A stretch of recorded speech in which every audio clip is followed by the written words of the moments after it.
जय हिंद, नमस्कार इग्नू के सभी दोस्तों को आप सबका एक बार फिर से कम टू स्टडी में स्वागत है। आज हम देखेंगे MHD 5 के कुछ इंपॉर्टेंट क्वेश्चन के साथ उनके आंसर भी, कि परीक्षाएं एकदम पास आ गई हैं। इसमें हमारा पहला क्वेश्चन देखेंगे, काव्य प्रयोजन संबंधी भारतीय विचारकों के मतों का विश्लेषण कीजिए या काव्य प्रयोजन संबंधी मतों पर विचार कीजिए। तो इसको कैसे आंसर करना है हम देख रहे हैं। काव्य प्रयोजन जैसे ही शब्द से ही स्पष्ट है कि काव्य क्या होता है, अर्थात किसी भी काव्य के लेखन रचना को करने के पीछे जो उद्देश्य होता है उसे ही संक्षेप में कार्य प्रयोजन माना जाता है। अलग अलग समय पर इसकी अलग अलग परिभाषाएं आती रही हैं और समय के साथ काव्य प्रयोजन में बदलाव होते रहे हैं। जहाँ प्राचीन काल में काव्य का प्रयोजन मनोरंजन और धन की प्राप्ति होता था, वहीं अब समय के साथ उसका प्रयोजन में परिवर्तन हो रहा है। कुछ एक काव्य शास्त्रियों के अनुसार देखते हैं काव्य प्रयोजन क्या होता है। अगर बात कहें, कुछ काव्य शास्त्रियों के अनुसार देखते हैं काव्य प्रयोजन क्या होता है। अगर बात की जाए तो काव्य प्रयोजन की तो आदर्श रूप में कहें तो मम्मट के अनुसार 6 काव्य प्रयोजन होते हैं, लेकिन पहले कुछ अन्य काव्य शास्त्रियों के अनुसार जो परिभाषा उसे हम देखते हैं। भरत मुनि के अनुसार दुर्खाना श्रमतना शोकर्तना तपसोनामा विरसांति लोको नाट्य मत भवति। उपरोक्त श्लोक के आधार को नाट्य शास्त्र से लिया गया है, जिसे भारत मुनि काव्य प्रयोजन को दुख श्रम शोक से पीड़ित तपस्वियों को संसार से सुख प्रदान करना जो है काव्य प्रयोजन है। को संसार में सुख प्रदान करना ही काव्य का प्रयोजन होता है। यह समय काल और परिस्थितियों के अनुसार सटीक भी है और सही भी है।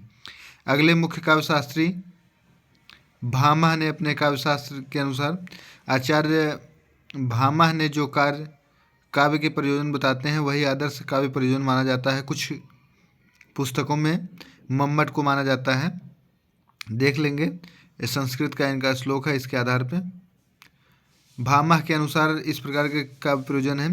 प्रीति और आनंद दृष्ट प्रयोजन, कीर्ति यश प्राप्ति अदृष्ट प्रयोजन, अर्थ धर्म काम मोक्ष प्राप्तियों कलाओं में दक्षता, ये काव्य प्रयोजन है। आचार्य मम्मट के अनुसार जो सबसे आदर्श माने जाते हैं 6 माने जाते हैं। यश प्राप्ति, अर्थ प्राप्ति, तीसरा है लोक व्यवहार का ज्ञान, चौथा है शिवेता, पांचवा है आत्मशांति, छठा है कांता सम्मित उपदेश, प्रेयसी के समान मधुर उपदेश। अर्थात ये जो छठवां पॉइंट है, काव्य का उद्देश्य होता है प्रेयसी के समान जो मधुर उपदेश होता है उसी वही काव्य प्रयोजन होता है। हिंदी आचार्य जो हैं गोस्वामी तुलसीदास के अनुसार स्वतः सुखाय व लोक मंगल को काव्य प्रयोजन माना जाता है। मैथिली शरण गुप्त, केवल मनोरंजन ना कवि का कर्म होना चाहिए, उसमें उचित उपदेश का मर्म होना चाहिए। अर्थात किसी भी कवि के काव्य का उद्देश्य मात्र मनोरंजन नहीं होना चाहिए, बल्कि उसमें मर्म भी होना चाहिए, वही काव्य प्रयोजन होता है। नहीं तो वह मनोरंजन का साधन मात्र बनकर रह जाएगा। आचार्य हजारी प्रसाद द्विवेदी के अनुसार साहित्य काव्य का लक्ष्य मानव हित और लोकहित मानते हैं। अगला प्रश्न देखते हैं, इसको आगे भी लिख सकते हैं थोड़ा बड़ा करके। नई समीक्षा क्या है, इसकी विशेषताएं बताइए। जिसमें हम देखते हैं नई समीक्षा या जिसे क्रिटिसिज्म शब्द पश्चिमी रचना या पश्चिमी साहित्य की देन है। इस शब्द का सर्वप्रथम प्रयोग 20वीं शताब्दी में कोलंबिया विश्वविद्यालय से माना जाता है, जिसे तुलनात्मक साहित्य के प्रोफेसर या कहे तो नई समीक्षा के प्रणेता J.E. स्चिनगार्न ने दिया था। इस प्रकार देख सकते हैं, एलन टेट के अनुसार है, जिसकी विशेषताएं इस प्रकार हैं। कृति का पाठ अवलोकन अथवा केंद्र का अवलोकन। दूसरा है कविता या कलाकृति को अखंडता देने में प्रबल आग्रह। यह आप सब पॉइंट को देख सकते हैं। अगला प्रश्न है उत्तर आधुनिकता और आधुनिकतावाद।